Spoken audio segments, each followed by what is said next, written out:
I'm Alberto Cigada from Politecnico di Milano. Thank you to be here. We have this session on sol gel technology. I think that sol gel is an old technology, but I think also that sol gel is a very nanotechnology for all the point of view. And I think that in the presentation that will be clear for all. We have 4 presentations today from Angelo Montenero, University of Parma, Andrea Lorenzi, Nanosurfaces, Franco Fattorini, Itacanova, and Saint-Jean Jun della Tongji University. So I think this is better to start immediately with the first presentation in order to have some time for discussion at the end of the 4 presentations. The first presentation is from Angelo Montenero from University of Parma and sol gel technology basic principles.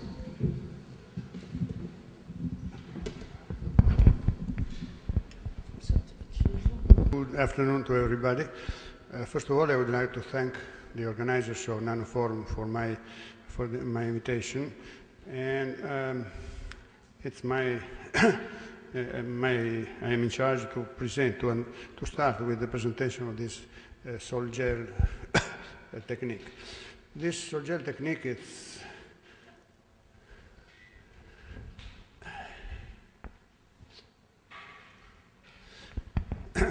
so this presentation regards the sol gel technology and the basic principle and some examples related to this, and when my young colleague will continue with this subject. So, my presentation, this is the outline, so we will have an introduction, then the 3 methods mainly used for this technique. In this technique is alkoxides method, then we have, I'm sorry for that, a little chemistry. I will talk about some complexants and about the catalysis and the other methods to obtain used in this technique. And then we will have some applications. So I would like to start with the disadvantages of this technique and why are the disadvantages are some. There are some, and this is related mainly to this technique, which is based on a solution.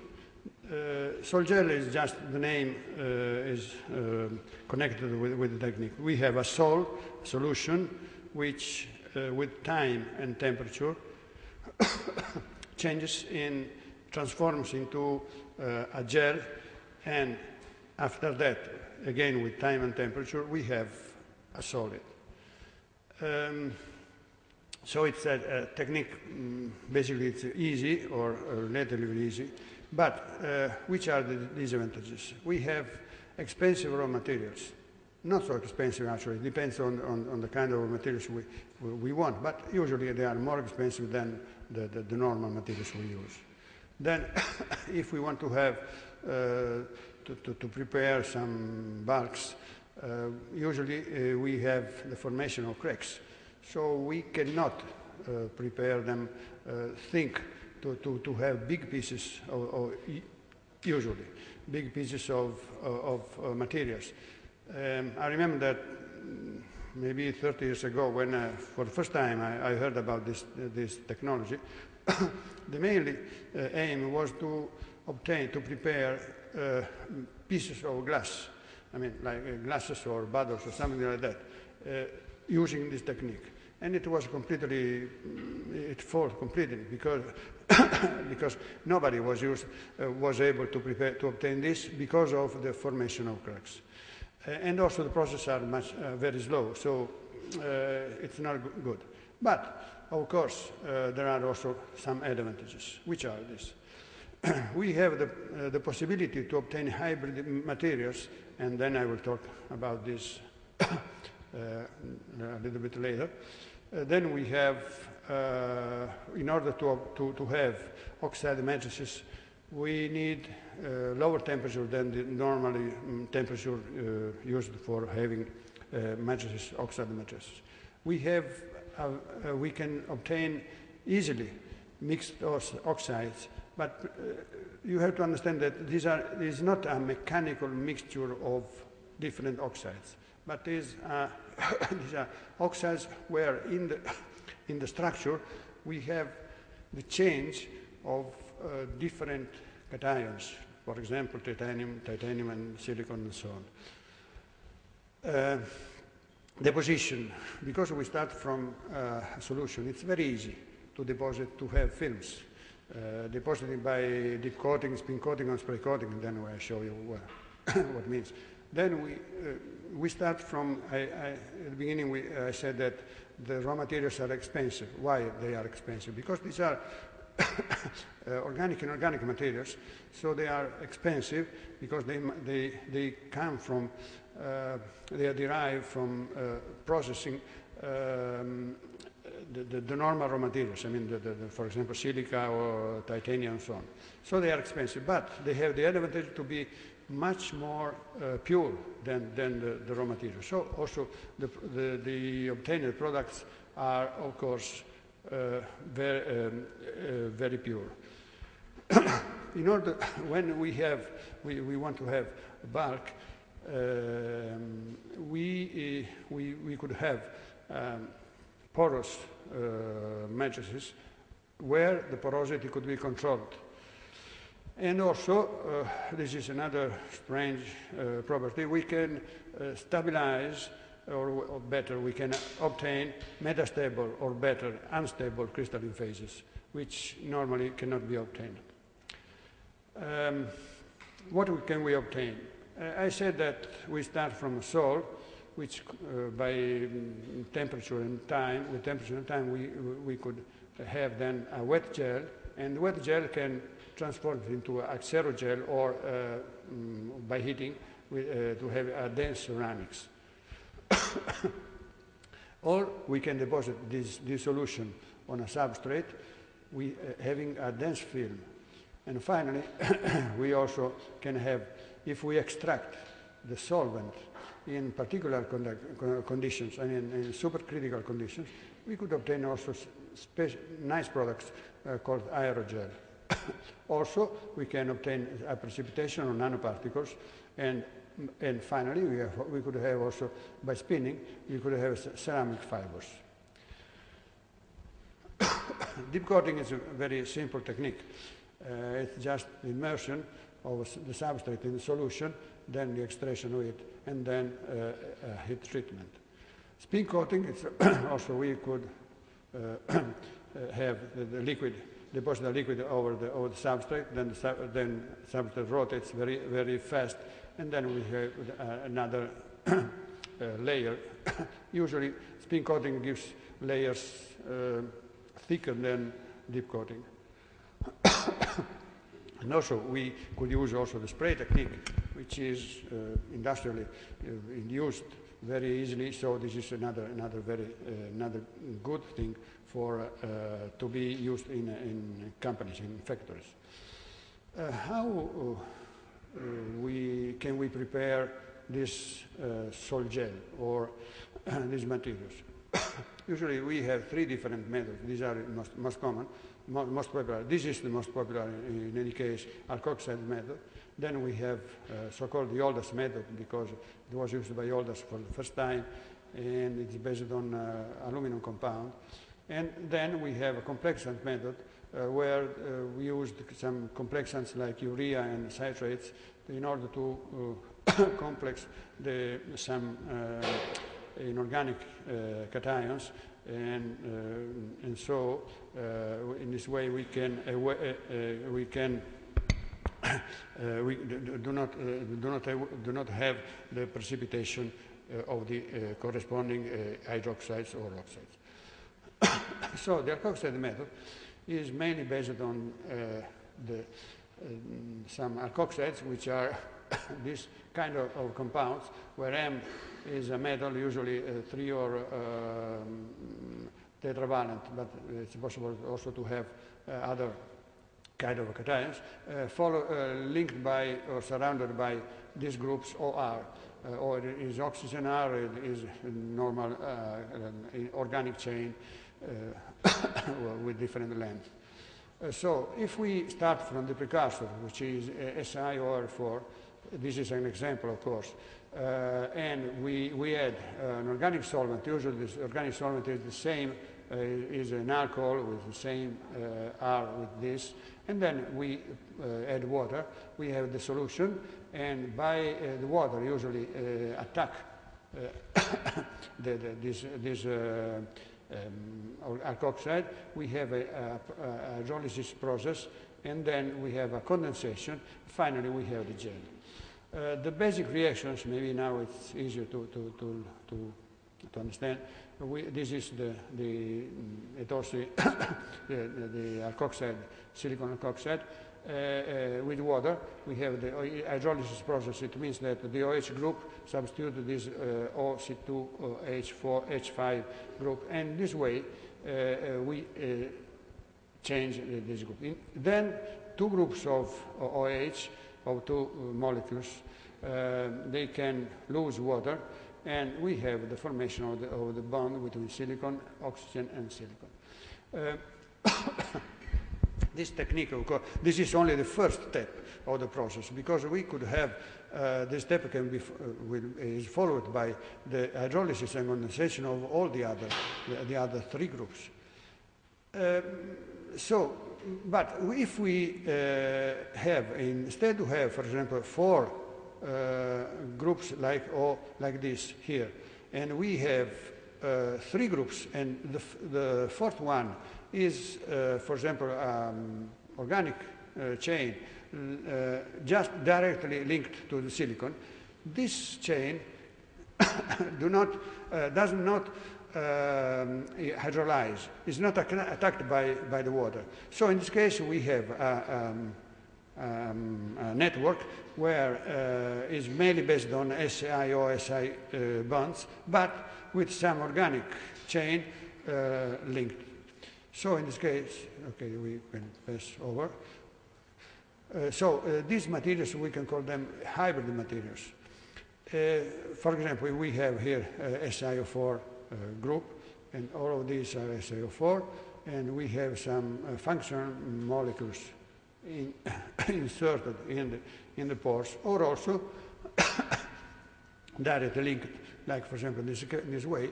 These are directly linked to the metal ions. So it means that we can, this way you have to imagine how many possibilities we have. We could have, I don't know, it's an infinite numbers of different materials just by using different oxides, or I remember you that we can also have mixed oxides. Also, we can have different functional molecules, different organic network, but also we can also play with the temperature. So in order, if we use and we process all the materials at different temperature, also we can reach different steps and having different materials with different properties. So this is why the Sol jet technology is very, very so strong, in my opinion, at least. Another important point is in this direction are the catalytic agent. Catalysis, as you can understand, all direction could be catalyzed and better catalyzed by H plus or OH minus groups. So we will have an acid catalysis, base catalysis, or is also used, but not so often, by fluoridic anion, which behaves like the base catalyzer. Okay, so if we work in acidic condition, I mean pH less of 2 or 3, we have a very fast hydrolysis, less branched polymers, and microporous gels. So we have a gel which, okay, this is a very old and basic drawing. And you can see this is imagine the kind of gel we have. If we work in basic conditions, we have the hydrolysis is lower, but the condensation is faster. We have branched polymers. The polymers are linked together. We have spherical aggregates. We have pores larger than the pores we have before.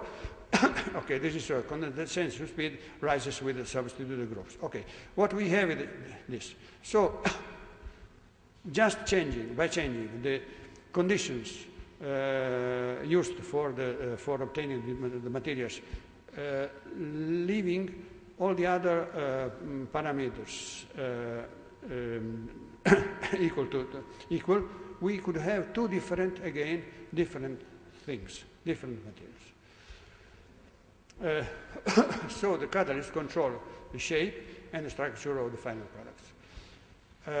I mentioned before the oldest method, which starts from single molecules of aluminum, organic aluminum compounds, then which with time they give oligomers, colloids, and powder. Then also the complexants method. In this case, usually are used some citrate, or better, the citric acid and urea. And in this case, these two molecules are used to complex the cation, like for example, cobalt or nickel or something like that. And in this way, the hydroxide normally obtained in our conditions, they do not precipitate and they remain in solution, and with time they give again origin to gel. What can we make? We can make, by changing our experimental conditions, we can have particles or fibers or films or bulk. So I can pass to some examples. These are a picture of the silica Stöber. Stöber was maybe the first one who obtained the powders, nanopowders of silica by using this material. These are also ceramic membranes. These are particles of silica, probably, I don't know exactly, and which are used as filters. These are fibers, alumina fibers, and these are also the sol gel is used as part of space shuttle. These are CO sensors. These are patented, were obtained by us. These were patented by us too, by Parma University, in cooperation with the Politecnico di Milano and the University of Padua. And in this case, we obtained this. This is a perovskite powder,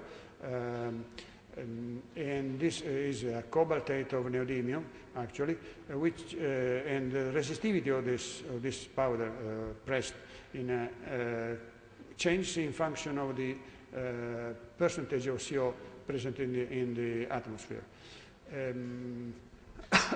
We could have some bulk where it's possible to control the pores, the porosity, and we use this. Also, we are working on this field just by dissolving in that some molecules with pharmaceutical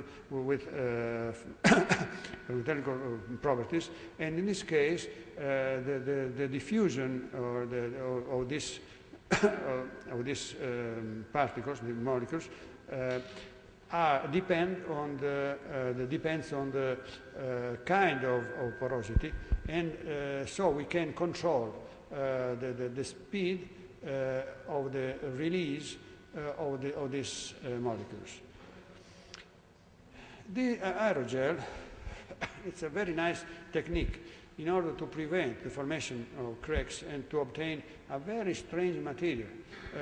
Here we have sol, which transforms and becomes gel, and then if we extract the sol, the liquid part, in supercritical conditions, then we have the formation of we have the network with a very large quantity of pores. These are some examples. This is a kind of a sculpture made with this material. Of course, these materials are made of 0.2% of silica, and the other quantity is area. Sorry, I forgot to change to translate in English. Is air. So 99.4% of air. So these materials are very, very light.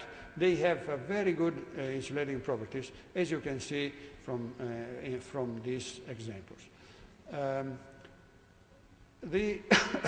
Another application, now we are talking about the film, is the deposition of film on glasses. And actually, this technique, which is just a dipping technique, but mega, as you can see on the right picture, this technique was patented by Schott in almost 70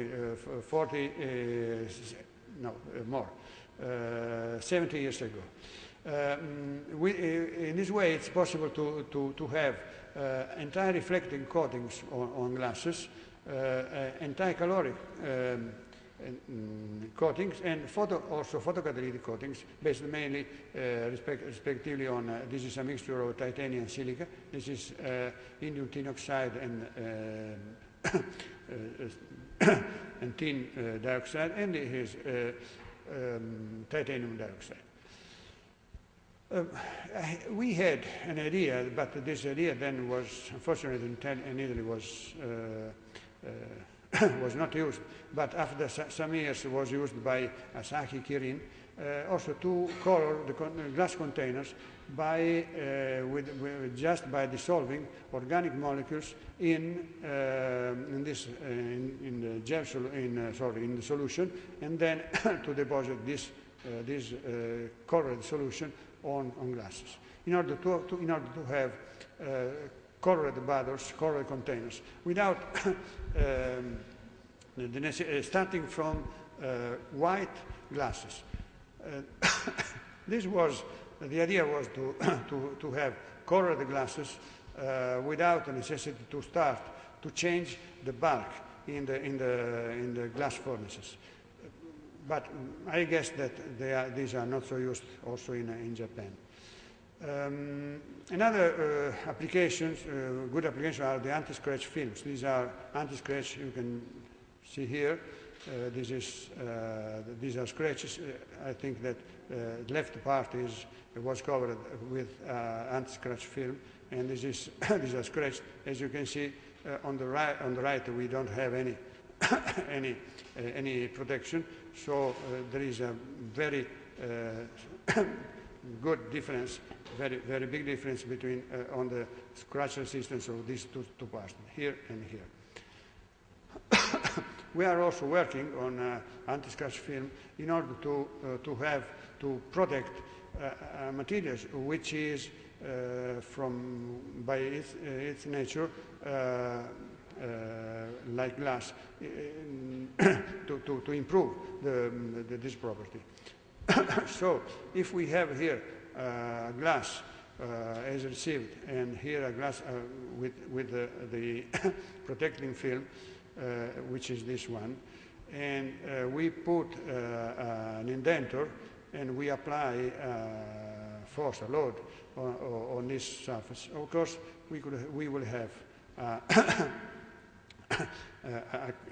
behavior like this, and in this case we have a different behavior, because here the surface is protected by this anti-scratch film. In our lab, we applied this film to glass, window glass, normal glass, and so we tested it with the constant load. This is the hole we had, and in this case we have this. This is different. So we measured that the scratch was reduced about 40%. Also, if we apply the load with variable force, in this case, this is the glass without any anti-scratch film. Here, this is the glass with scratch film, and you can see that there is a big difference. In this case, the critical load is about 10 Newton. Here is 16.5 Newton. Also, we patented an oxygen barrier films this is for packaging, and now it's also commercialized. This is produced and commercialized here in Italy. And this film is a very thin film, is about 1 micron of thickness, and if it's compared with the normal PET film of 12 micron of thickness, the permeability of this film is, okay, in normal air, this 21% of oxygen, is 25.42 centimeter for over square meters per day per atmosphere. Okay, if we put, these are 3 different compositions of our film, these are not measurable in this case, or we have a very strong reduction of the oxygen permeability from 25 to 0.4 or 0.1. Again, we have also some self-cleaning solution we made, but about the my young colleague will talk about it later. Also, we patented a biomimetic film by deposition of hydroxyapatite on titanium or stainless steel substrate, just for hip replacement or dental screws. The aim of this and the results are very good in our opinion, because the growth of the bone over the surface is faster than the other commercial products, at least the commercial products we tested. This is a dental screw. I finished. Just to ideas about the market. The international market is foreseen that in 2011, in the USA, the sol gel products market will be about $500 million, and in the world, $1.4 billion. So this is, I think that also here it's a good idea to think about that. Thank you.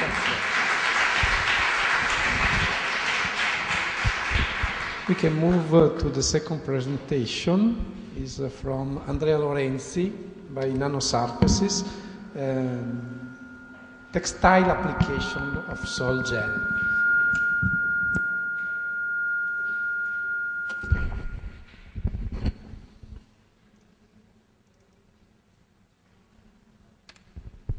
Okay, good afternoon to everyone. I'm Andrea Lorenzi, I'm a chemist. Okay. I physically work at the Parma University, but today I'm here as a consultant of NanoSurfaces. NanoSurfaces is a spin-off of Politecnico di Milano, which works in surface modification.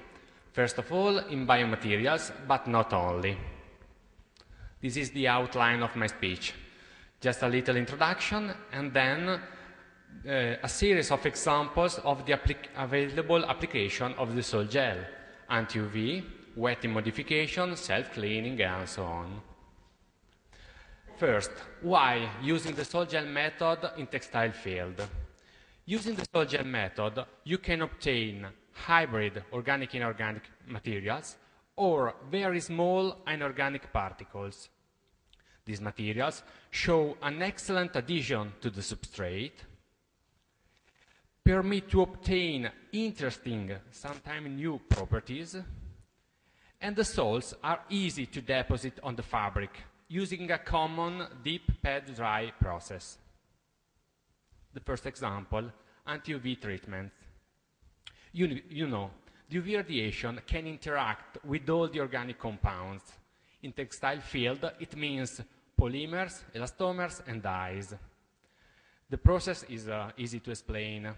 The UV radiation interacts with the bond between carbon and hydrogen to form 2 radicals. These radicals react with the oxygen present in the atmosphere to form peroxide radical. These species can degrade all the organic materials. This process is called photooxidative degradation. There are two families of UV adsorbers, inorganic and organic compounds. The most common inorganic compounds are titania, zinc oxide, and the mixed oxide titanium cerium. They can adsorb or dissipate by scattering the UV radiation, and the sol gel is the easier method to deposit them. The organic molecules used as a UV adsorber are molecules having the feature to form intramolecular hydrogen bonds when adsorb UV radiation. The reaction is this. With the sol gel method, it's possible to prepare hybrid matrices having lipophilic inlets where the UV adsorbers are protected. But why we have to protect them? You can see on the left, this is a common inorganic matrix, and it can form hydrogen bond with the organic molecules, which can't work. On the right, you can see a modified matrix with aromatic rings. It doesn't interact with the UV adsorbers. That can work. Another interesting possibility is to modify the wettability of the fabric. To obtain hydrophobic treatments, we can use bifunctional molecules. The hydrolyzable portion, the red one, binds the substrate, and the tail, alkylic or fluoridated, or what you want, gives the properties. Most interesting, I think, is the possibility to obtain hydrophilic treatments. Superhydrophilicity is already used in anti-fog coating preparation. The aim is converting little drops in a single uniform film interacting with the light. In textile field, we can imagine two possible applications. Finishing to modify the response of the fabric during the dyeing and the printing processes, and the production of fabrics characterized by a fast water evaporation. I imagine its application, first of all, in sportswear for perspiration. Related to the wettability is the self-cleaning. Obtain textile products that don't get dirty is a very interesting innovation in many different business fields, especially when fabric is difficult to wash. The scientific literature proposed to use two different properties, photocatalysis and the so-called lotus effect. Photocatalysis. In this process, we exploit the properties of anatase or other similar oxides. We saw that these oxides interact with UV radiation, giving oxidant and reducing products. The oxidant products can degrade the organic molecules that dirty the fabric. This is an image taken from the Journal of Material Chemistry. You can see in the upper row we have white cotton samples stained with red wine. In the bottom row we have the same cotton coated with titania, and you can see after 8 hours of irradiation the spot disappears. The other way is the so-called lotus effect, the property of some materials to stay clean by themselves. Obviously, the name comes from the lotus plant. The scientists can produce similar materials with superhydrophobic surfaces, depositing nanoparticles having low wettability. In the picture, you can see that the water drop floats over the hydrophobic particles, never reaching the surface. This is the process. The self-cleaning is obtained because the water drops roll over the surface, and the dust is incorporated in the drops and removed. But how can we obtain it? In our laboratory, we use silica nanoparticles with hydrophobic tails. The most significant variables are the morphology of the nanoparticles, the nature of the hydrophobic function, and the kind of linkers, the linkers between the fiber and the nanoparticles, and the linkers between the nanoparticles and the hydrophobic functions. This is just a couple of examples. And this is a micrograph of cotton fiber treated with the silica nanoparticles, fluoridated. This is our job, one of our job. This is polyacrylonitrile treated with silica nanoparticles. You can see the contact angle, these are water drops, is very high, and there isn't fluorine in this treatment. Okay. Using the sol gel method, we can also have antimicrobial treatment. Because using this method, it's possible to insert antimicrobial substances into the coating and then bind it to the fiber. The most studied is silver. We can put silver ions or nanoparticles into the sol and obtain mixed gel like this. These are other images taken from literature. On the left, we have an untreated cotton sample. On the right, we have cotton treated with an antimicrobial finishing. And you can see it doesn't show bacteria development after 8 hours of incubation. Okay? Using the sol gel method, it's also possible to improve the mechanical properties of the fabric. It's possible to deposit on the fibers thin films containing hybrids and reinforcing oxide, such as titania, zirconia, silica, alumina, yttria, what you want. We have the periodic table. The deposition can be performed on fibers, on the fabric, or on the finished product. That's not a problem. It's important, of course, to evaluate the adhesion, also after several washing cycles, and the absence of color modifications. This is an abused image. Okay? These are polyester sieve after an abrasion test. On the left is an untreated sample, and you can see that it degrades.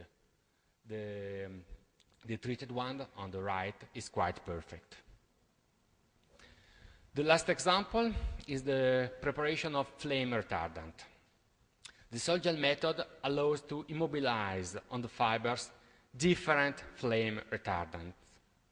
The most common are halogenated organic-inorganic hybrids, or inorganic coating, such as mixed oxide, silicon, titanium, or silicon aluminum is already patent. But the most interesting is the possibility to produce hybrids with silicon and phosphate. In this kind of materials, there is a synergic effect, because the silica improves the protection of carbonaceous residue produced by the phosphates. Okay, just some final consideration. To grow, textile industries have to find new products and explore new markets. The sol gel method is a very versatile and cost-effective way to modify the surface properties of different materials. It works at low temperature and then is applicable in textile field. I hope I excited your curiosity. Thank you for your kind attention. If you need, it's my email addresses. Thank you, Andrea. The third presentation of this session is from Franco Fattorini of Itacanova, Nanostructures and Materials for Improved Surface Properties of Polymeric Substrates.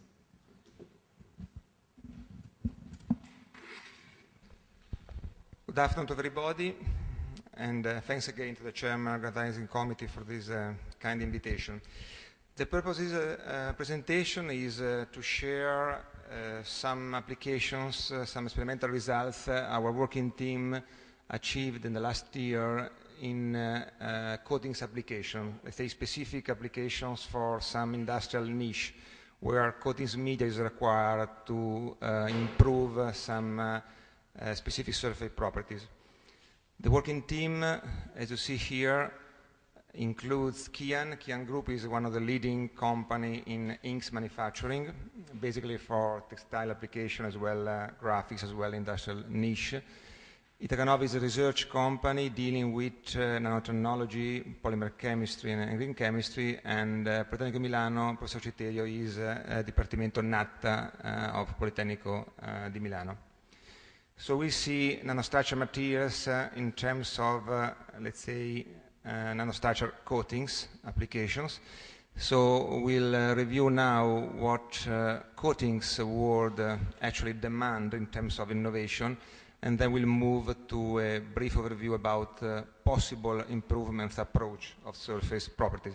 Basically, we'll review mechanical and optical properties and electrical conductivity, just to relate some practical applications. Let's say coatings world is dealing with different kind of, let's say, product types, varnishes, inks, paints in relation to composition, pigment condensate, and so on. But more than, let's say, classic definition, could be interesting to review such kind of metrics where you see basic issue are protective application, protective, let's say, target, decorative targets, as well functionalizing targets. Of course, what is quite interesting in terms of nanotechnology application is functionalizing targets where inks media, inks composition type is, let's say, more effective, dealing with very different kind of application technology. We see, of course, not only classic spray coatings application, but also application like rotogravure, flexo, offset, that can really bring a very flexible, very broad range of specific application on specific substrates. The say coatings world is dealing with quite different kind of targets, demand, basically added value. Added value means, let's say, more effective process, more effective applications, and of course, higher performance. Low environmental impact is quite important. We see also sol gel application in terms of reducing some basic, let's say, eco parameters in coatings formulation. So let's say there is really quite a good potential for sol gel application. Let's focus now on these three basic properties class: mechanical or physico-mechanical, optical, and electrical. Sol gel is one of the possible approach. Previous speakers, I think, very well mentioned and summarized some key advantage of sol gel technology. I can maybe add some features or maybe some requirements that we can see from market point of view. Stability of final products, of course, is in terms of industrial perspective or practical applications, one of the critical parameters: storage, transportation, and usage. Thermostability, let's say, thermostability to practical environmental situation. Easy to handle is another key parameters as well, of course, in terms of process scale-up, reproducibility and control of the process chemistry is very important. Economics as well, in terms also of added value. And in some way, application in large substrates where some printing technology can really bring some adventure are critical in terms of materials composition, and therefore could be some critical field for a possible sol gel, let's say, sol application. So if you move now to, let's say, short review of our works, we can start from physical mechanical properties. We can share with you some specific word on these four basic properties. Let's say more on scratch resistance application and abrasion resistance applications. In our work, we are dealing with different goods, different substrates. If we speak about polymer substrates, sporting, for example, is one very nice, let's say, market niche where you can really test your coatings technology, your, let's say, technology capability. Helmets, for example, really are a very critical, let's say, device in some way for abrasion, scratch resistance. As well, maybe the picture is not so clear, but furniture, doors, in terms of mechanical properties, sometimes are really quite a challenging application. Prior art, I don't think we have to go through these. We had from Professor Montenero before quite a, let's say, a comprehensive review. We used most of these kind of course, approach, synthesis approach, and let's say process approach. Of course, when we speak about coating, we speak to include, in terms of, let's say, raw materials, a sol, nanostructure material in a coating media, dealing with different binder, different composition according to the different substrates, and mailing to the different kind of possible application technology, as we mentioned before. In terms of topics, our experience was dealing with different kind of technical issue. Of course, some are, let's say, composition issue, silica precursors, silanates, of course, solvent optimization. Some are a specific rheological issue when you have to optimize your composition for the specific required process application, let's say from the customer point of view. So viscosity is one of the critical one. And of course, pH, chelating agents, and so on. So we had in some way to, let's say, to play with these parameters in some way to respect some specific constraints. Substrates, dealing with sporting, for example, market niche, we have, let's say, quite a big, broad range of possible substrates, as we know very well. In the end, one of the, let's say, most interesting coatings application of the sol materials was a material with this kind of, let's say, basic profile, 5 centipoise of viscosity, pH in this 2-6 range, let's say below 20 nanometers in terms of nanoparticles distribution, and let's say with quite a nice storage stability. In terms of composition, it's quite difficult to sometimes, let's say, limit your work to one specific printing technology. In this specific case, we are able to achieve, let's say, significant results with this free, let's say, printing technology, gravure, flexo, and roller coatings beyond the spray coating, let's say, in some way where we are more confident. Some results. Of course, we are dealing with industrial test, let's say the most common industrial test. Pencil test is very common in scratch resistance. As you see, scale is between B and H6 at the top. We achieved the 5H, so quite a good one. Abrasion resistance, let's say A's delta after some cycle in Tabor test and other practical application is quite good results. If you see, we compare uncoating polycarbonate sample with coated polycarbonate sample, you see there is quite a, let's say, significant improvement. As well, we achieved, let's say, it's not, of course, a physical mechanical property, but just to give you, let's say, the spectra, the result spectra, quite an interesting refractive index, 1.6. So this was, let's say, from practical results, quite a good achievement. Optical properties, we'll mention a couple of, let's say, possible applications dealing with refractive index and UV protection. This is really a little bit close to the application perimeter in terms of, let's say, classic inks, dealing with display sensor circuits. It's really, let's say, a little bit far from classic inks formulation. Actually, we speak about smart coating sometimes.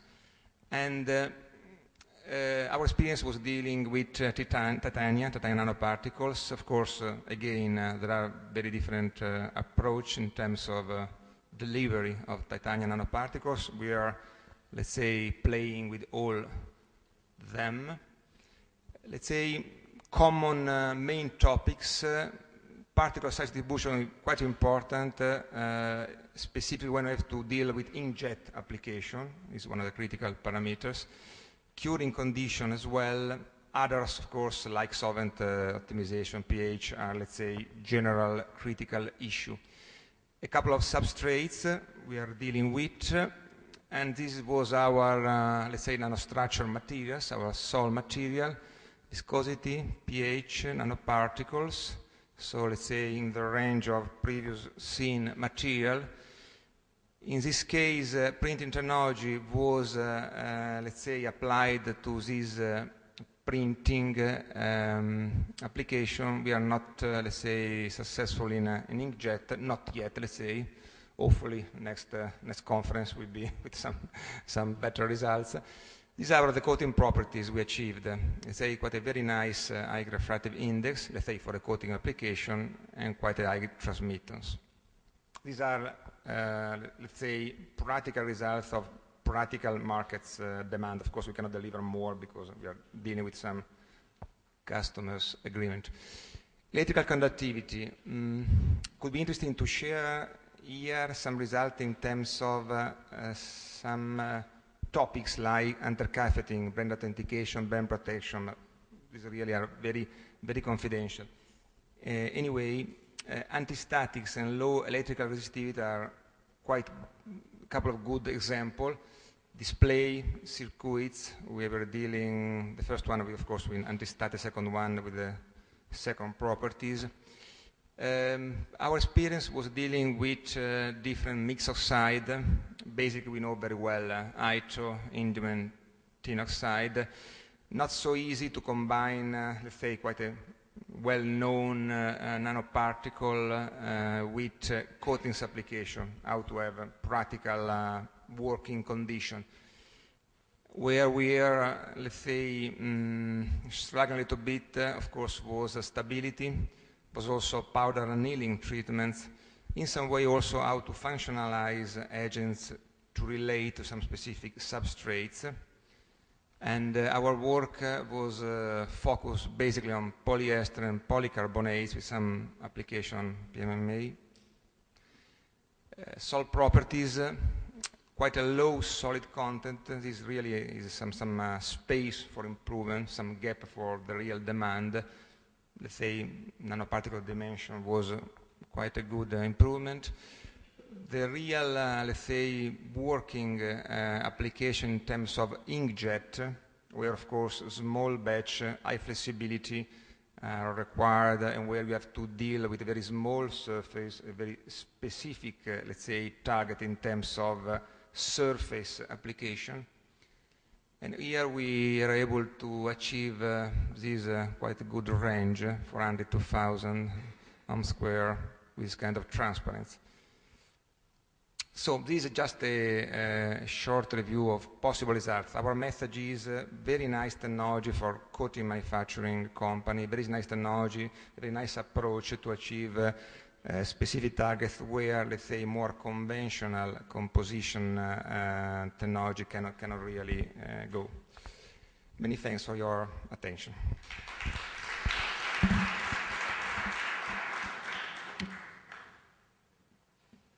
Thank you.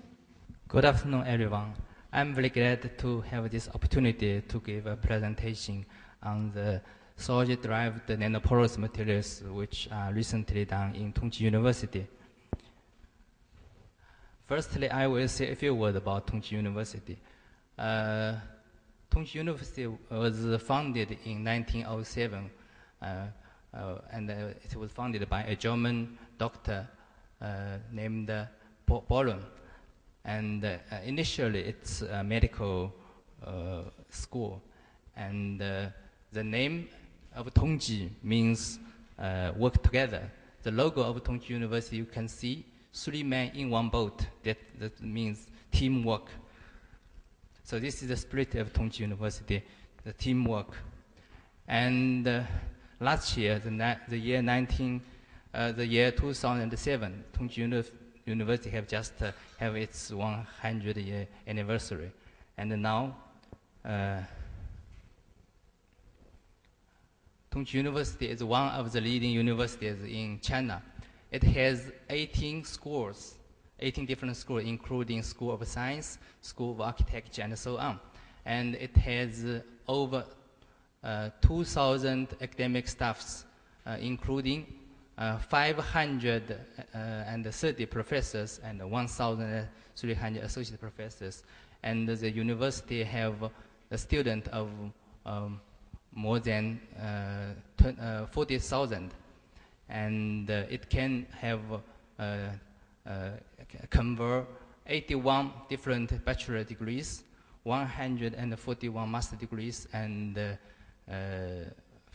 58 different PhD degrees. And the university have 5 key state key laboratories and the engineering center in China. Now, let's go back to the nanoporous materials. And in Tongji University, the nanoporous materials are measured on the aerogels and the nanoporous films. And for aerogels, as the first presentation have mentioned, it's high porosity. The porosity can be very high, and its basic surface can be controlled from about 800 to about 1,000, can even more. And its pore size and the particle of skeleton can also be controlled. So the application of such materials is very broad, including thermal insulations, optical devices, acoustic devices, and so on. And the propelling process mainly from the solder process. During the solder process, the structure can be controlled. And for dry, there are a lot of work can be done. Because it can be dried supercritically and also can be dried at ambient condition. Of course, the ambient condition dry is a low-cost process, so it's a new one. And I think I will take over it. From the different pH value and different catalysts, the solder process can be controlled, so we can have different nanostructured materials. This is the typically base catalyzed, acid catalyzed, and the two-step. The two-step catalyzed is we compose these two together. We can firstly use the basic catalyzed and then use acid, or can opposite just. So by this we can have different kind of silica aerogels. And also the raw materials. The TILs is expensive, so we can use E40 or even water glasses to have the almost same quality aerogels. So the general principle is how to reduce its cost. And this is the different aerogels produced in my laboratory. We can have aerogel barriers, bricks, disc, and also aerogel bars. Because the thermal conductivity is very low, so we can use this as the very high efficient thermal insulation. For example, this is a device which used in special electrical devices in our laboratory. And because the supercritical dry is very expensive, so we try to use some surface modification to modify its surface so we can dry it at ambient condition. The most important principle is how to remove its OH group and change it with other. For example, change it with CH3 groups. Then we can dry the materials in ambient condition. This is ambient dried silica aerogels. It cannot be form a very large brick, but its transparency and its structure almost as the same as the supercritical one. And use this aerogel powders or aerogel small particles. If we filled in between two glasses, it can be formed the thermal insulation windows. This is an example of the windows. And if the roof of the architecture use this kind of we call silicon windows, we can withstand, we can save the energy of the air conditioning because it can let in the sunlight but keep out the infrared, the heat of the sun. So we can, in summer, we can save the energy of air conditioning. And also in winter, the heat inside will also keep. So the architecture used this LED windows can save energy.